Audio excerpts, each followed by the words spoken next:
नमस्कार दर्शक हो, आपण पाहत आहात विदर्भ सत्यजित लाईव्ह न्यूज। आमचे मुख्य संपादक उद्धव फंगाळ यांनी दिलेल्या माहितीनुसार सुलतानपूर ग्रामपंचायत मध्ये मोठ्या प्रमाणात भ्रष्टाचार सुरू आहे। सरपंच पती यांचा मनमानी कारभार गेल्या अनेक दिवसांपासून सुरू आहे। गावकऱ्यांमध्ये तीव्र संतापाची लाट दिसून येत आहे।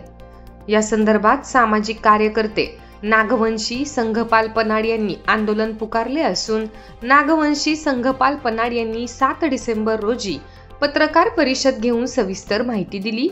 गावामध्ये सुरू असलेल्या विकास कामात मोठ्या प्रमाणात भ्रष्टाचार व निकृष्ट कामे करण्यात येत आहेत। जी कामे अगोदर झालेली आहेत त्याच कामावर पुन्हा थातुरमातुर काम करून जनतेची दिशाभूल करून लाखो रुपये उकळण्याचा गोरखधंदा सरपंच पती यांच्याकडून राजरोसपणे सुरू आहे। मात्र या संदर्भात कुठेही कारवाई होताना दिसत नाही। अनेक वेळा काही जयंती उत्सव कार्यक्रम असल्यास सरपंच पती यांच्या कार्यकर्त्याकडून गावामध्ये डीजे लावून गावात शांतता भंग करण्याचा प्रयत्न झाला। मात्र बीट जमादार कटक यांच्या समोर हा प्रकार घडत असताना सुद्धा कोणतीही कारवाई झालेली नाही। त्यामुळे संघपाल पनाड यांनी आंदोलनाचा पवित्रा घेतला असून लवकरच मोठे आंदोलन करणार असल्याचे संघपाल पनाड यांनी सांगितले। 12/2024 रोजी मी स्वतः संघपाल नागवंशी पनाड तथा गावकरी तथा माझ्यासोबत ग्रामपंचायत सदस्य यांच्या वतीनं गावातील अंधाधुंदी चाललेल्या कारभारासंदर्भात आम्ही पत्रकार परिषद घेत आहोत। त्यामधील महत्त्वाचे मुद्दे म्हणजे गावच्या बाबतचा विकास, गावकऱ्यांनी घेतलेल्या डीजे बंदीच्या संदर्भात की 8/10/2024 रोजी गावकऱ्यांच्या वतीनं या ठिकाणी निवेदन देण्यात आलं की गावामध्ये कुठल्याही पद्धतीने डीजे वाजला नाही पाहिजे। या संदर्भात ग्रामपंचायतीनं कुठल्याही पद्धतीने त्या निवेदनावर चर्चा न करता ते निवेदन या ठिकाणी धूळखात पडलेलं आहे। त्यानंतर सरपंच पती यांचा मनमानी कारभार मी अनेक वेळा या ठिकाणी चव्हाट्यावर आणलेला आहे। त्यामध्ये गावातील विकास कामे असतील जे बोगस पद्धतीने झाले त्या संदर्भात अनेक वेळा निवेदने दिले आहेत। आणि त्यानंतर दुसरा विषय असा आहे की गावामध्ये शांतता व कायदा व सुव्यवस्था अबाधित राहण्यासाठी मी अनेक वेळा निवेदने सुद्धा दिलेले आहेत। त्यासाठी अनेक गावकऱ्याच्या कानावरती सुद्धा विषय घातलेला आहे।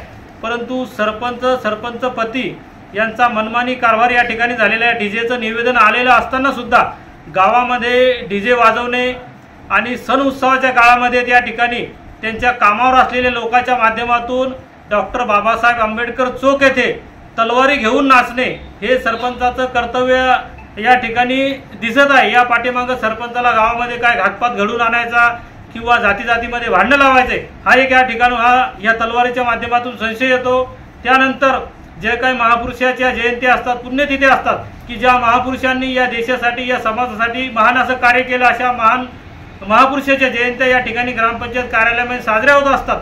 परंतु सरपंच यांचा कुठल्याही जयंतीमध्ये असा सहभाग नसतो।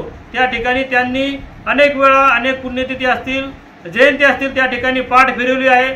त्यामध्ये नुकतीच त्या ठिकाणी आता झालेला 26 नोव्हेंबर रोजी संविधान दिन की जो संविधान दिन संपूर्ण भारत देशामध्ये राष्ट्रपतीपासून तर ग्रामपंचायत सदस्य, आमदार, खासदाराच्या कार्यालयामध्ये या ठिकाणी साजरा होतो, प्रत्येक प्रशासकीय कार्यालयामध्ये साजरा होतो। परंतु सुलतानपूर ग्रामपंचायतच्या कार्यालयामध्ये सरपंच या ठिकाणी संविधान दिन साजरा करण्यासाठी हजर झाले नाही। म्हणून यांच्या मनामध्ये किती जातीवादाचं विष आहे हे आपल्याला लक्षात येईल।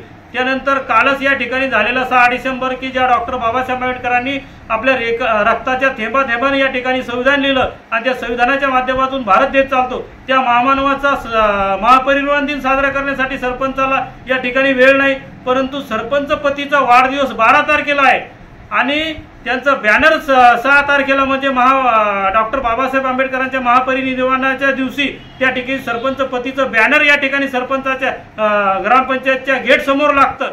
हे एक आंबेडकरी समूहाच्या जखमेवर मीठ चोळण्याचं काम सरपंच आणि सरपंच पतीच्या माध्यमातून होत आहे। आणि गेल्या 5 ते 6 महिने अगोदर या ठिकाणी टिपू सुलतान यांची जयंती झाली, त्या जयंतीला सुद्धा सरपंच यांची गैरहजेरी होती। म्हणून यांचा जातीवाद या ठिकाणी सिद्ध होतो। यांच्या नसानसामध्ये किती जातीवाद हे या ठिकाणी सिद्ध होतं। या ठिकाणी जर आपण बघितलं की संत गजानन महाराजाचं जे मंदिर आहे बुरखी रोडवरती 2 ते 3 महिने अगोदर त्या ठिकाणी 15 ते 20 लाख रुपयाचं काम झालं। ते काम अतिशय निकृष्ट दर्जाचं काम झालं। असे अनेक कामे आहेत, दलित वस्तीचे असतील, स्मशानभूमीचे असतील, असे बोगस पद्धतीने कामं घेऊन यांनी आर्थिक व्यवहार केला। अशा सरपंचाला माझी गावकऱ्यांना विनंती आहे की याला आपण ज्या पद्धतीने वरी पाठवलं तसं खाली खेचण्यासाठी सर्वांनी एक यावं। तसेच या गावामध्ये जे बीड जमदार आले तेव्हापासून या गावचं वातावरण या ठिकाणी दूषित झालं। जे जमदार कटक नावाचे आहेत त्यांनी या गावचं वातावरण दूषित केलं, त्यांची सुद्धा बदली किंवा त्यांच्यावर निलंबन झालं पाहिजे, ही सुद्धा आजच्या या पत्रकार परिषदेच्या माध्यमातून गावकऱ्याच्या वतीने तथा ग्रामपंचायत सदस्य वतीनं मी मागणी करतो। आणि त्याच्यासाठी आम्ही वरिष्ठ लेवलवरती निवेदन देणार आहोत, तक्रारी देणार आहोत पुराव्यासहित की यांनी कोणते कोणते काळे कारनामे केले, कुठं कुठं गाव दूषित करण्याचं काम करण्यासाठी त्यांनी त्या लोकांना सहकार्य केलं, याचे पुरावे घेऊन आम्ही वरिष्ठाकडे त्यांची तक्रार देणार आहोत। आजच्या या पत्रकार परिषदेच्या प्रसंगी एवढंच बोलतो आणि थांबतो। धन्यवाद।